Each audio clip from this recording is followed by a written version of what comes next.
Hello, welcome to this episode of About Time with me, Chris Nichols. As you know, this is when I get a chance to talk to people who inspire and influence me and whose work I love and I want the world to know more about. And I'm just utterly delighted to have an old friend with me today. This is Victoria Hurth. Vic, welcome. I'm so pleased you're here. Super to be here, Chris. Yeah, and now I was going to say Professor Victoria Hurth because I know you are, but are you still one? No, so actually, I was an associate professor, which is this weird in-betweeny thing. But in either case, yeah, it's all tied. Professor stuff is all tied to the role, and no, I left 6 years ago and became a fully independent pracademic. But I do use doctor not for any kind of hey, look at me, I've got a status, but more to indicate that academic identity that I come with because it's useful to people and they need to know about it. Absolutely. And it's hard earned. Hard earned. Um, so Vic, I mean, loads of people in the networks will obviously know who you are, but there'll be people looking at this who no idea what you do. So it'd be brilliant because for me, you do such a fantastic range of things, and I've known you for a while, and you always have done a fantastic range of things. I mean, how do you introduce yourselves these days? What do you say? Yeah, it's really difficult because essentially, as I'm going on the journey, which started from when I was very, very young, like primary school type age, I'm sort of learning more about how I can summarize myself as I go on that journey. And every time someone asks me, I'm like, oh yeah, maybe it's that. But actually, really, I think there are some, I would say I'm an independent academic first. The independent bit is really, really important. And I realize I've spent my life trying to carve out that piece. I think it's vital. And pracademic in terms of deliberately boundary spanning the lived praxis and the stand back. What does this all mean? When we are making decisions in moment, what frames and theories are we holding, which Mm. then shape the future that we then make? So we can't have practice without theory, and we can't have theory without practice, and they happen both instantaneously and deliberatively. So I am a boundary spanner, and I feel at least that title helps to indicate both the independence and the boundary spanningness. But really, I'm trying to boundary span uh, as much.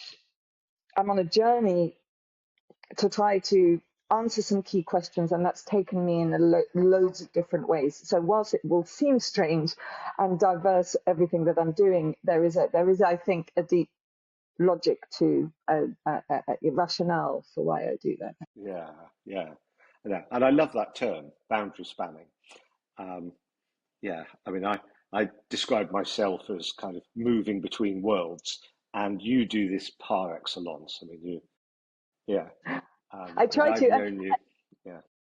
I was going to say it's to me, it's, I think when you have a very deep sense, and we'll be going into governance for sure, a very deep intuitive sense, and for me, it's becoming more and more conscious of this governance, moving, sensitive governance system that I hold, but that it has it has roots that go back and that have been tested and have stability in them.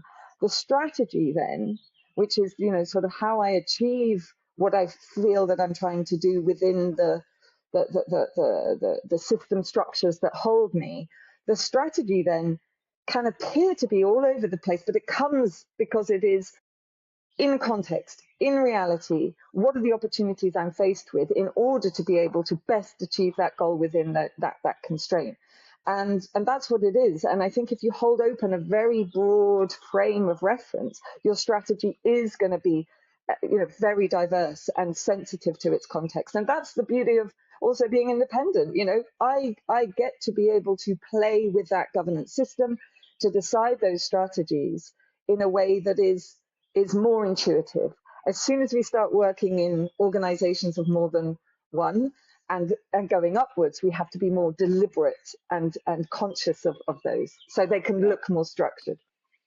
Now, there's loads of things. I almost don't know where to start, but I definitely want to make sure that we talk about the book and all that work you do on the ISO and who knows what else we might do. But I mean, like the book is imminent, isn't it? I mean, it's you have finished writing.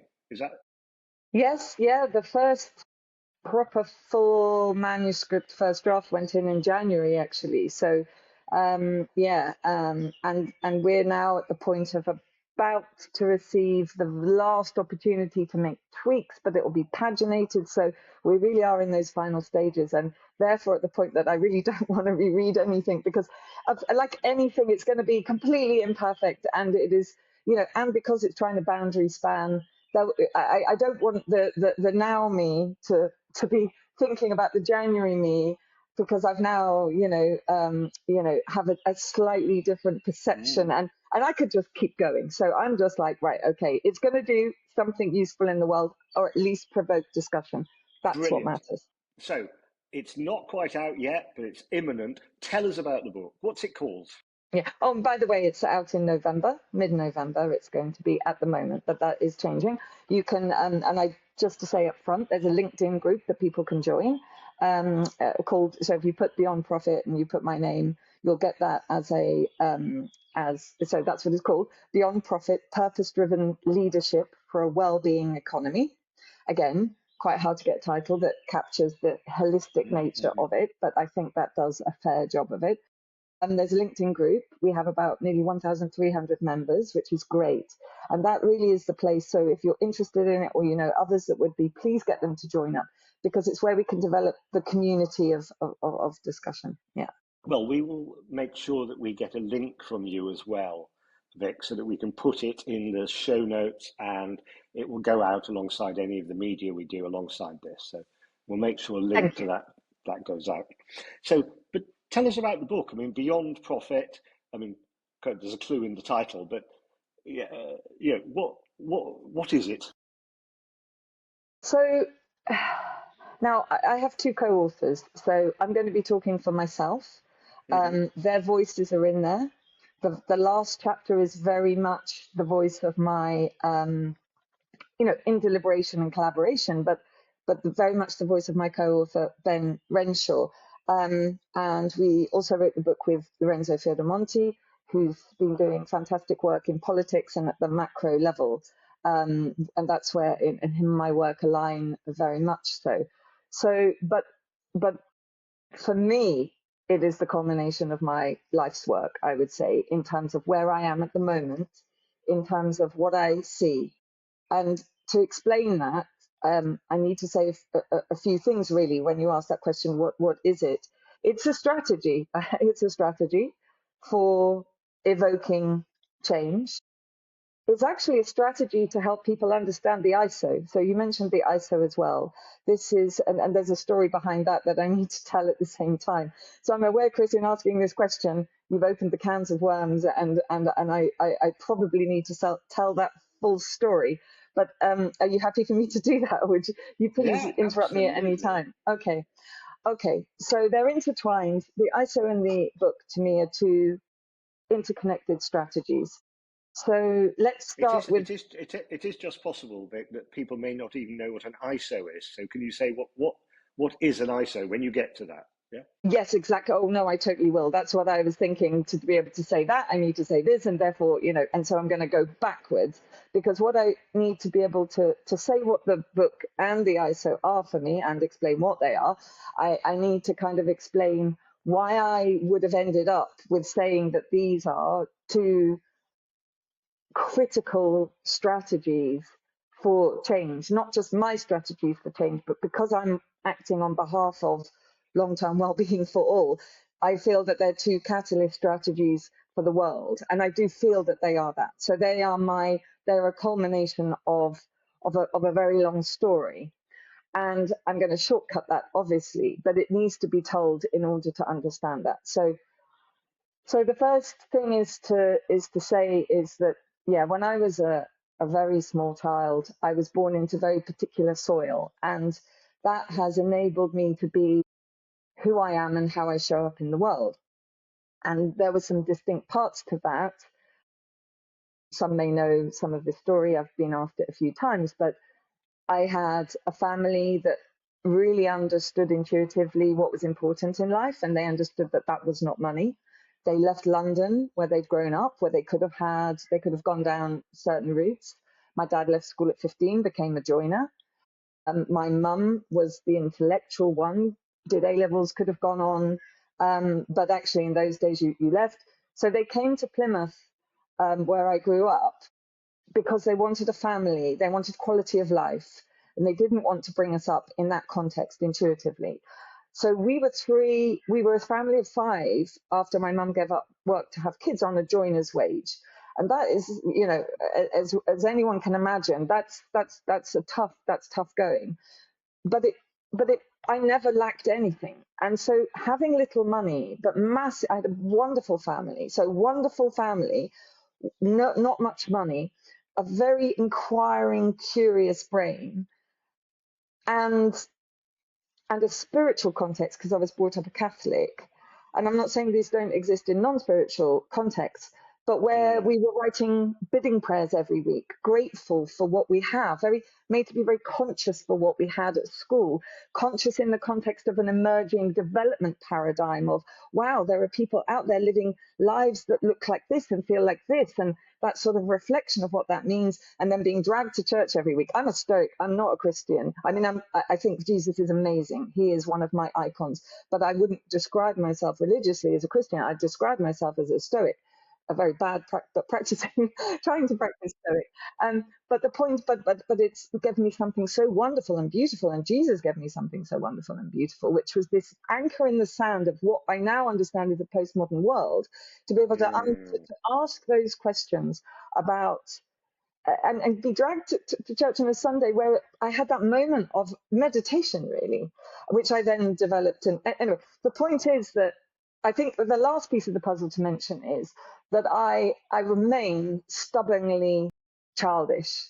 And I mean that in a positive way, in that when somebody tells me that it is like this, I'm like, yeah, but why? But what? Tell me. I need to understand. If I don't understand, if I can't somehow work that, and that's okay if it's got grey spaces, as long as I know, right, well, that's been fudged and there is no clear answer to that, I can hold that, that's fine. But I understand this. Otherwise, I can't move forward. So at 4, I was like, okay, so this is me time eating, and all of these stories about animals and everything, that's one of those. And what's stuck in my teeth is therefore vain. And I'm like, you're joking? You want me to eat this? You really seriously think that this is like, no, that makes no sense to me. So I would like hold these questions, and really the almost 50-year-old me is the same. I'm just the same. I'm just like, why do we say that we want this, and yet we act in this way that clearly, logically, just goes against it, right? So fast forward now, and I'm not going to go through my life story, but to fast forward to say all my decisions then have really been about trying to deepen that inquiry. And I can now summarize it. Really, I'm trying to understand, why do we make the decisions we do as human beings? How does that, and why is that not leading to the outcomes we want? What are the potential ways forward, and what's my role in it? So those are my fundamental questions. In service of everybody. Another little part of that story is that, and it is important, is that when I was about 13, I made a commitment that I've already won the lottery of life. That if I died then, I couldn't say, oh, poor me. I'm like, no. This is my very sort of rational brain connecting with my emotional and going, oh, I'm in service now, because if I'm going to at least pay back what the world has given me, I've got a big job to do, right? I've got nothing to lose. So I followed this path, and this sense of what is decision making. And then when we move into organizations, and particularly business, where power structures, where we have power that structures the routine decision making that results in these consequences and sort of post rationalizes what that is. So that led me to go into study business, to try to get to the heart of decision making, because I was also made to deconstruct adverts, because my parents didn't have much money. And one of the ways of doing that is like, what is these adverts trying to get you to buy and why? Come on, you're more autonomous than that, Victoria. So yeah, brilliant. So I could see the intangible power structures as well. And I've just been following to the source of the Nile, really, and not being satisfied with partial questions. And that led me to work, but I realized that I couldn't, So I've had this dual path of working within those organizational systems across the world to draw the patterns and say, what are the similarities here? You know, what's going on here? Plus, at the standardization level and standards are the way that we bring together our current view of what's good. So they're fascinating in every possible way. But what they do is, most importantly, they allow us to move beyond this kind of vague sense that we're in agreement or vague sense that we're all disagreeing and pin it down to say, are we? And my role in consensus building, which I've spent many years doing in a global context, huge privilege, has taught me that combined with being deeply in academia and opening up all the interdisciplinary boxes and then working within these worlds, right? You know, it's not it's a journey, and it's a journey of like pattern building, and then you're like, but that's the same as that, isn't it? And then you test it because you're in these conversations. Am I here? Is this like really the same thing? Oh yeah, probably. And then I can hold it lightly, I can hold it more firmly, and then move through the system. So the reason I say that is because with the inquiry question of what does it mean for us to live with high levels of well-being, like long-term well-being for all of us. It's the goal of an economy, it's the definition of sustainability, it's the mandate of governments, it's the elephant in the room in the positive sense. It's the thing that we take for granted that we have actually consciously encoded everywhere, and yet we fail to pin as the value generation goal.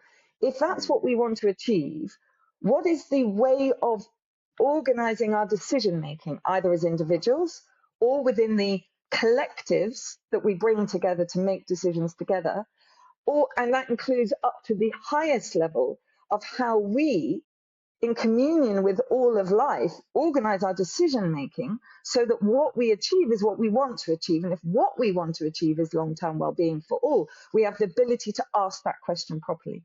And in my 30 years within the sustainability field, what I also notice is where we've got stuck, where the conversations have gone in circles, where we think we're being radical, but we're operating within a system that contains our ability to critique it, or where we stand so far outside the system that we critique it without any real practical wisdom about how to therefore change that system. So it becomes a critique with no route forward. And so that's it really then, to say that the book and the ISO, the book is the distillation. It's like casting a net, right? Because this is a book that is for all life on Earth. This is what I feel is at least the start of a provocation to say, if not this, what? And great, if you've got something better, I want to be working on that, right? So tell me, what's missing out of this? But if this is the essence of the fundamental frame that can unite us across all humanity into decision making that will move us towards being more fully human again, and therefore acting in deep attunement and coherence with the world around us, where maybe our governance systems need to be far less structured, or maybe not. Maybe they still need to be held. These are questions, but these are the questions we need to ask. So the book is there to, like I say, cast a net. And I say that because it's not going to read as everyone's cup of tea. It's not going to have the language, the terminology. I don't have time to be able to explain why that choice of that word or not that word. I don't have the ability to translate this into the, hundreds of different on-ramp languages that we have in the world. But I want it to be accessible to the most part. But I say that as an invitation, because I would like people to read it with that open heart and mind that say, this might not be served up on the plate that I would like it to be. But what is the fundamental wisdom that is in there that I can connect with, that I can question? And then, because what I would love is that everyone creates their own translation of this and brings that. And like, I know, and then that leads me to the ISO, because this is not about me. I am in service to the world, and I'm become deeply aware of the bit that I can do because of that very long journey and the intentionality I've done it with. That doesn't mean I have the answers, because actually this is not about me and answers. This is about me reflecting to the world what I have observed that we are all saying in communion. And if it isn't this, what is it? The ISO, however, is the ultimate sort of, if that's the theory, which we desperately need, because everything that's not happening now is theory, right? Everything we do is based on our theory of what has happened and what isn't. If it isn't good theory, we really don't have we don't have the basis on which to start that moment by moment inquiry, then especially not together and deliberately and fast and radical, and then but then there's the deep practice, that the bit that is owned, because ultimately, if we are going to have a communal sense of a shared frame within which our full innovation and creativity and adaptability and sensing and presencing of what's around us can live and thrive, and we can get rid of this terrible system of governance that is, really destroying all of that, then we're going to have to do that deliberately and deliberatively. So we're going to need to come together, and that's what. Yeah, did you want to? I was getting right to that. I did. No, it's brilliant. It's brilliant. But I just want to ask you to say, for people who know nothing about it, so the ISO, what is it called? What is it for? Yeah, so I was literally about to get there, but I have Great. to kind of, that's why I was not going to, I was thinking maybe I won't stop, Chris, because I'm literally about to do the thing I know that you want me to do. But it matters, because unless you got these bits, then you can't get that bit. So we need a place that the world can come together, to a party, you might say, a venue, to have a party, a perpetual party, that the most possible people can be invited to in order to be part of that party and have their voices heard. And that is what the ISO is. And I say it in that order rather than starting with it. And ISO is this and it does it, because the assumptions that we come with, I believe, are not fully formed. And I would, again, it's an invitation. Don't hear governance, please. Don't hear standards, please. And don't hear ISO, please, and lock down. Because actually, I really believe, in my assessment, that this is the catalyst. So ISO stands for International Organization for Standardization. It was a post-Second World War Bretton Woods type initiative to build peace in the world. In other words, and it was one of those strategic pieces that said, well, if we can, and it's very much hinged to this idea of peace through trade, if we're all interconnected in terms of how we produce, consume, and trade things, then we will learn that we rely on each other, and therefore it's a very, very poor way of saying we're all interconnected, and if we're more interconnected, then so it's there to take away frictions by standardizing. So if we imagine things like plugs, right, and it's easy to dismiss that, but all of us now, how horrific it's been to go on this journey to finally get into something called USB-C, right, for example, as an adapter. Now, we could have done that years ago. How much waste would we have saved, right? So there is something about just standardizing stuff that just makes things easier. And then obviously you don't want to over standardize and blah, blah, blah. And that's the tension we can talk about. But it then moved to standardizing. And by the way, and I have to say, it's made up of 172 now individual national standards bodies. So in the UK, it's the British Standards Body, but they're all over the world. And what's really amazing about them, and therefore ISO, which is just the coming together, it's the governance system of the 172 countries coming together to say, how do we build and encode consensus on good for any topic? And it is merely a highly refined consensus building process. That's what it is. And because it's been going for such a long time, it has these embedded ways of doing that are agreed by all as being most participatory. Now, it has lots of flaws, and I think it could get a lot better if we saw it for what it is, which is a critical piece within a global governance system that is crying out for this sort of or semi-politicized space. And I believe ISO is that space. We just don't realize that it's there, because 172 countries all can standardize within their country, and then they can propose that the world works on a standard, and then everyone has the possibility to get involved, but they also have the autonomy at the country level as to how much involvement the government has. That's a good and a bad thing. So in some countries, those standards bodies are highly funded and highly sort of controlled by government. In other countries, it's like a pay to play, because it's assumed to be of commercial benefit, and that has its own problems as well. Right. So therefore, as a highly refined consensus building process that has the broadest possibility, because you could also be a liaison organization if you are international, membership based, not profit maximizing. So the greatest potential for the world to come together to do something within a clear process that moves forward, that says, this is important, there's enough understanding of this topic, there's a 3-month voting period to say, should we even start this work? Then the work starts, countries can decide whether to participate or observe, and then it has momentum because it's on a clock, which means and it has a process attached to it. However, that clock can pause if really needed. The clock can restart but you have to go through a revote. And once you've arrived at a standard, you can revise, which means it is a holding place for that emerging consensus. So the ISO 3711 in purpose-driven organizations, therefore, which is the ISO when I've been referring to it, is what it is essentially you might say, the most holistic, broad standard that ISO might ever produce. I also think, and this is why I needed to tell the other story so I can now say this and it makes sense, I feel, and I'm happy to be provocative and bold when I feel that something feels very true to me, because then people can tell me I'm wrong and they can tell me in what way, and I really, really want that.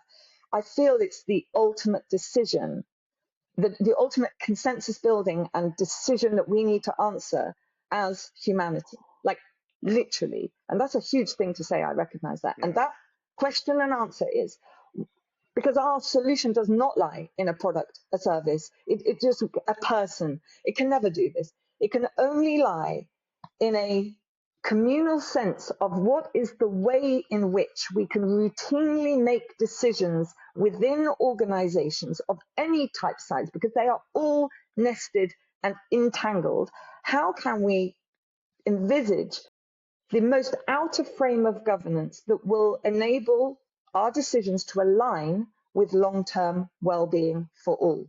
And that means that when we come together and utilize our shared resources and have the privilege of doing that, that we do something that enhances long-term well-being for all as our reason to exist, that by existing. And this is really important, that at the same time, we are clear that we are not destroying the value that underpins long-term well-being for all in the process. And that really matters, because unless you're everything everywhere, you can only partially be contributing to long-term well-being for all. And therefore you have the possibility to both contribute, but also to harm both that actually and other parts of it. And that, what are we trying to achieve as a goal in relation to long-term well-being for all? And what are the parameters for making decisions that make sure, to the greatest possible extent, that we're not destroying the basis of long-term well-being for all in the process, is governance direction. And governance is 3 things. And we learned that from the process of creating ISO 37000 in governance of organizations. And I have to take a very short side route here, because it really matters to say, because I led that process with a colleague. It was 77 countries, 25 liaisons, and was signed off by 164 countries. Before that point, whilst governance goes back to Plato, as a discipline and a function, and a deliberate one, it has grown up in our business as usual economic system that is a flawed system. And therefore, our very most powerful thing for structurally routinizing decisions, and therefore culture, and therefore everything else, in other words, governance, true for ourselves and any organization, was co-opted by the very system that is the problem. So until we could unleash governance from that and have a global view about what exactly is governance, not corporate governance, not national governance, because actually there's a foundation that unites governance at all levels. What is that? How can we talk about it? What are the definitions we can use? ISO 37000 did that. Without that, we wouldn't be able to do 3711. And therefore, we can start to be a little bit kinder to ourselves and understand why it's taken us so long and we haven't really moved forward. Because if we really have not got this literacy around what governance is, or around what purpose is, and I think those are the 2 fundamentals, purpose and governance. We need literacy at all levels on that. But until we have the foundational structure, how could we even start to answer what ISO 3711 in purpose-driven organizations will give us. So that, Chris, is the bare bones skeleton structure to say what is the ISO and what is the book. And the book is there to help people understand why the ISO is important and say, come to the party. And if this is not the right venue, suggest another one. And if the music that's playing and the color of the walls or the shape of the walls is not right, let's change it, right? But in the absence of something better, we really do need to stop pretending we're either at odds or that we are at one and move forward more deliberatively. And then I will pause there, but there is something I wanted to pick your brains on, and this is where I'm at in this question around governance. But I'll pause because I've said a lot of words. But it's brilliant. You know, I have always been blown away by just how rigorous you are and how simultaneously you balance like 17 different plates at least. You know, you have this capacity to work on so many fronts, because aren't you also teaching at Cambridge and you know, you've described two monumental things. It's not all you do. Yeah, but I everything I do is there because I've assessed that in one way or another it feeds the ultimate purpose. It's a strategy, and it keeps me real. So there are certain things that I need to have I need to embody. I need to be in those conversations. There's also the fact that I'm running a portfolio that needs to, and this is all in the ISO. Of course, financial capital is critical for any organization, charities, whatever. You know, we need to liberate profitability as being, you know, there are no such things as non-profit in the way that we then imagine. There isn't. We all need money. So, but then the question is how much and in service to what? And so, but I'm very lucky because not lucky, it's deliberate and luck. But I also do a lot of things that pay me and have massive impact and are synergistic with the whole. Yes. But I have to. Luckily, that system has just worked. But if that dropped below a certain level, I would have to go out and seek that because that subsidizes the free stuff. But luckily, my portfolio then works together. In other words, it hits a high bar of impact always, and that's like say a lot of people don't have that luxury. It took me years to get to, and then it crosses. So for example, I'm a director at the Soil Association, which is hugely rewarding in all ways, but it means that I'm a director of a limited company on the ground. Yes, it is about standards, so it builds and it feeds that. Yes, it is about soil, which is like one of the core things that we all need to be passionate about, etc., etc. But also it is about governance, right? I'm also a governance advisor at Planet Mark. Yes, that is also a standard, and it's working with SMEs on the ground. Yes, only around climate, and we need to do more. But again, that gives me this sort of real in practice moments that allow me to ensure that my understanding and attunement with these systems is real. And then I'm a fellow at the University of Cambridge Institute for Sustainability Leadership. I've done many things with them over the years. At the moment, it's really focused on where organizations are moving into purpose and are wanting to really take that next leap. So I will zoom in to, you know, say a room of 150 executives to kind of drop the bomb. It's a terrible analogy. There must be a better one. But I mean that. I mean to like shake things up, to kind of give that holistic frame, summarize what's in the book. And then, it's not just, and that's why a bomb is really not a good analogy, because it doesn't just explode, it organizes. Often it's just it's organizing the field, because often I see people at varying levels of pushing at the door, asking the right questions, because it takes years to just even ask the right question, right? But if you're asking what I feel are the right questions, then when I present, it will be like, okay, now, right, yeah, great, now I've got language, and I can. For others, it will be further down that line and open more questions. So this is and then I haven't mentioned many other things, but this is my. It has history, you know, as everything. It has roots. It will evolve and it will change. But my constant question is the best use of my time to be in service to long-term well-being for all people and planet, to do the bit that I feel is in the and this is where the business language is so, or conceptualizations are important, in the marketplace of long-term well-being for all. And those organizations that can, and that includes organisms that can do something to move that forward. What is the bit that I uniquely play, that there's the space there that someone isn't doing? So I say, will it uniquely need me, and will it have as most impact as possible given the other choices I have on the table? That's my decision making. So that's really interesting, because I'm sure there'll be people listening to this who are pushing at that door in lots of ways, and also feel themselves to be run frantic, and therefore want to make sure that their actions are coherent in the way that you've just described. I mean, have you learned to do that constantly for yourself as a kind of cycle of inquiry, or do you have somebody in your life who act as your kind of non-executive directors of Victoria Hurth? Well, I'd say my whole global team of people, and sometimes I can meet, like, I was mentioning my friend T.H. Culhane, I can meet him, we just have a 2-hour conversation. I'm like, you're part of my team, you just are, and I'm part of his team, and so I feel I have this advisory body which is networked and out there and building all the time, right?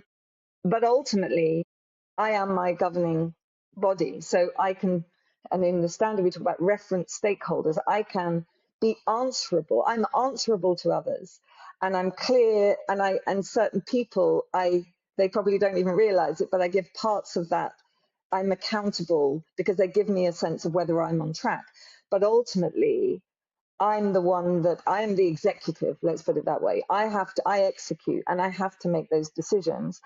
And I have to govern myself. And in spirit of being spiritual, what spirituality does is gives us a sense of a governing body that might judge us in a certain way, within which we can defer some of those judgments. So many interesting avenues to go around self-governance, spirituality, governance as a whole. But so I think as I explained, this has been such a long and deep journey. I was asking those questions of myself when I was very young.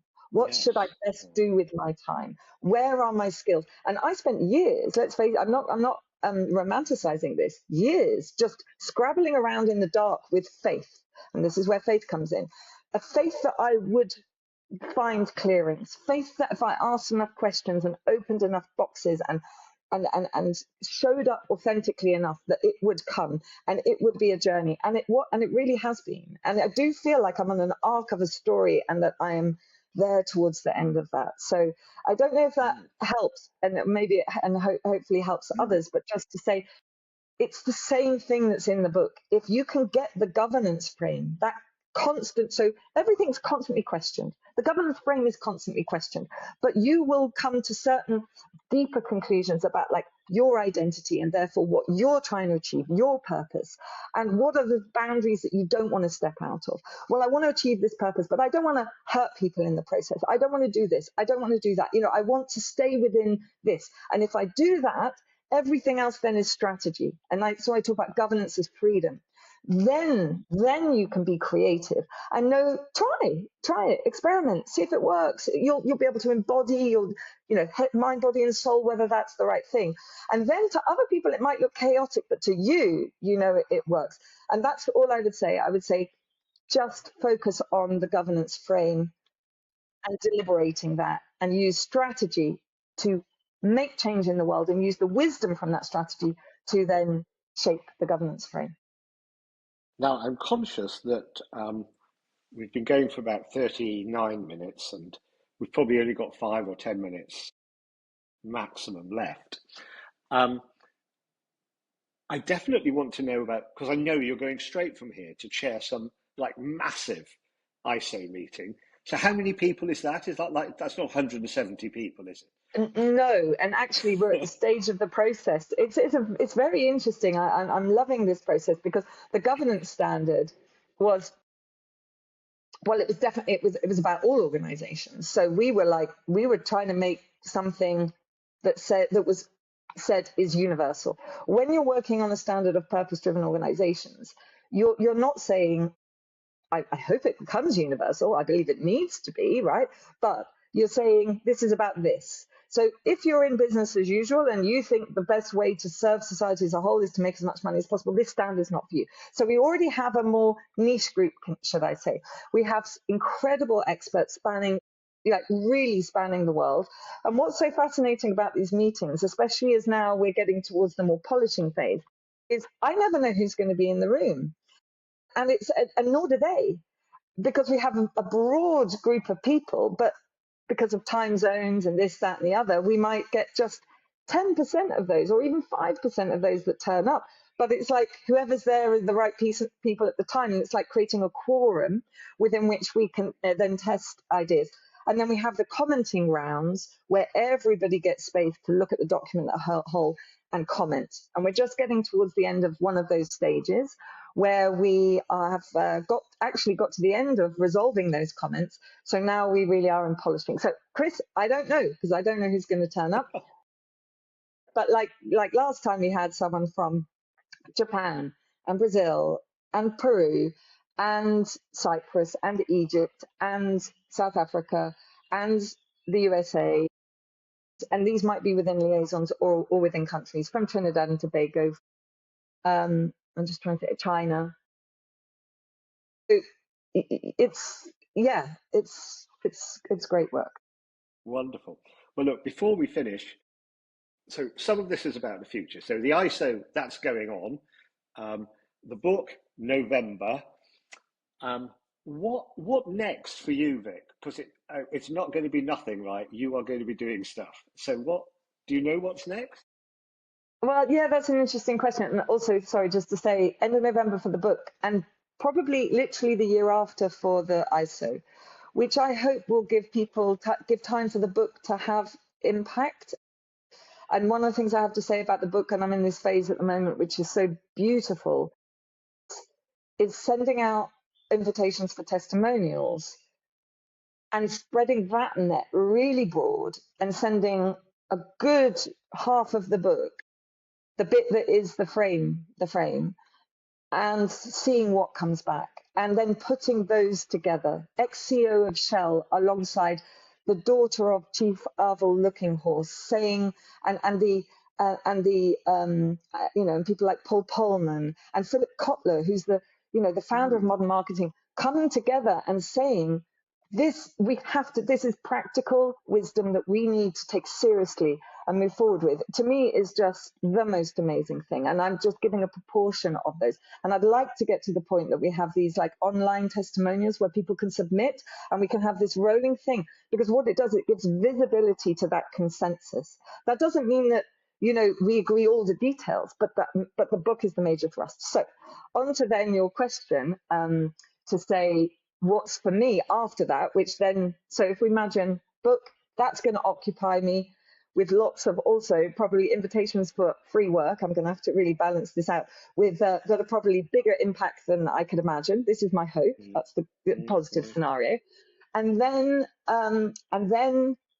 finishing up the ISO and that process. And then of course that comes and that will have its own energy. Now, the most important thing with all of this is that my role should be diminishing. I'm happy to step up. I'm happy to be the spokesperson. I'm happy to be the provocateur as the world needs me. But it is only a partial and transitionary state, because what this needs is for that set of questions and holding the answer, which is the ISO is the space for, and there need to be many, many others. That needs to be owned as an inquiry and potential answer by everybody. And if I'm not needed pretty soon after that ISO, if I can feel I'm not needed, other than for perhaps some clarification or whatever, then I have not done my job. And then I might have to go back to the drawing board and create some other strategies. But if I am correct that these, given the tipping point moment that we are in the world, where Trump and colleagues are being very clear now in a way that has been hidden about what the alternative to the status quo, which is terrible, we all know this, right? They're saying, here's the status quo. We're over here, guys, join us, because otherwise you're part of this status quo. and the Prime Minister of Argentina lumping all woke people in the status quo. The status quo being logic one. This is that's killing us. And I know how many people in that status quo do not want this and have been fighting against it, but without a clarity equivalent to Trump's that says, and here is the alternative. We don't stand a chance. We are upholding the status quo by default. And so for me, if this book and this ISO do not provide the forum for us to move together here, and I'm not saying that, and really all the book and the ISO do is say, let's create the frame for debating the strategy, right? Because we can't talk about strategy for a sustainable future. And nearly 100% of conversations are strategy, they're not governance, right? If we don't have the right governance. So I'm not trying to dictate the solutions. I'm just trying to create the structure in which the solutions might emerge and we might coordinate our efforts together better. So yeah, so basically, really, I'm like, once those are out, I can die. And that really matters, right? I can leave this planet and feel that at least I got to that part of this arc of the story. What comes next? If I then see there's something that the world needs uniquely from me, I will serve, right? But if it means me, I don't know, growing vegetables and letting it unfold, I will equally be happy with that, because this isn't in zero about me. Wow. I mean, I cannot imagine and the next cycle of this that does not involve you in some way, because just last week I was at the Global Tipping Points conference. The week before that I was at the Open Strategy conference. These two worlds, participative strategy making, collaborative work on global tipping points, including positive tipping points, know nothing of each other. Yeah. So I'm hosting a thing next week, just a small online thing, trying to bring at least awareness of the two things together. Your work is, a bigger version of this bringing together. I'm glad you say that, Chris, because that's exactly what it is. And you'll see in the book, it's about governance at macro, meso, micro level, and every little level in between, right? But those are key levels. And over those 30 years, I know, because you've been in this world a very long time as well, let's take the macro space, this move from GDP, because the issue we have is that we think finance is a proxy for well-being. That's one of the core assumptions of assumptions. So we govern for financial income and just hope and assume that the market will just pop out well-being. Of course, we now know the opposite's happening, right? So we need to move to strategizing and governing for long-term well-being for all, therefore strategizing for it. Money is a means to that end, and GDP is like maybe one useful indicator possibly, right? That's at the macro level. So people have been intuiting the problem and the solution. And I've seen, they've got different names, mission economy, well-being economy, care economy, you could go on, right? But often they don't see each other, right? And they may be calling it something else. And if now with my global international hat, having the privilege of being in that world, how many more of those are we not even aware of across the whole world? Because this is a global problem and we're intuiting this deep solution. That's in the macro level. In the meso level, for going from profit-driven or survival instinct or self-interest to purpose-driven organizations, seeing that unfold for the last 20 years, as you have, Chris, right? Around the world, different names, different ways of talking about it. And now it's, lots of people moving to the concept of regenerative, but we're basically trying to say the same thing. And then at the micro level, all the world, and you know this world very well as well, but let's just even take like HR, let's just take psychology of organizations or coaching and learning, saying, hang on a minute, we're really focused on ourselves and individuals, right? And we need to move to meaningful and purposeful lives, right? Seeing the lack of coordination, like you say, within those, let alone across those levels when really we're doing the same thing. It's heartbreaking to me. This is the thing that really emotionally gets me, is the idea of great people trying to do fantastic work with love in service of the others and hitting walls and not realizing how much energy there is. So I believe we have a coordination of energy, a uniting problem. We don't have a problem of people understanding intuitively even. And the book and the ISO there are to unite that energy and give it a channel. Vic, thank you. We're going to have to stop. We're at 50 minutes. Let me just say, I'll come back and thank you properly in just a second. I mean, there's so much in this episode, and it connects to so many of the others that have already been, Michael Chaskalson, Helena Clayton, Michael Chaskalson on the Awakening, and Helena on Love, and Helen Schroeder and her Bodhisattva work. And at the same time, it connects to some of the stuff we're doing going forwards, where we have chief executives of all kinds of purpose-driven organizations coming to talk. So Vic, you've been a brilliant, and always are a brilliant, connector of worlds. Thank you so much, everybody, for listening, and thank you, Victoria Hurth, for spending some time in a very busy day to be with us. So enormous thanks. Always a pleasure. Always a pleasure to talk with you and learn from you also, Chris. And I hope that everybody out there using their energies can take something from this to use that energy in a way that they want. Thank you very much. Cheers, Vic. Bye-bye. Bye.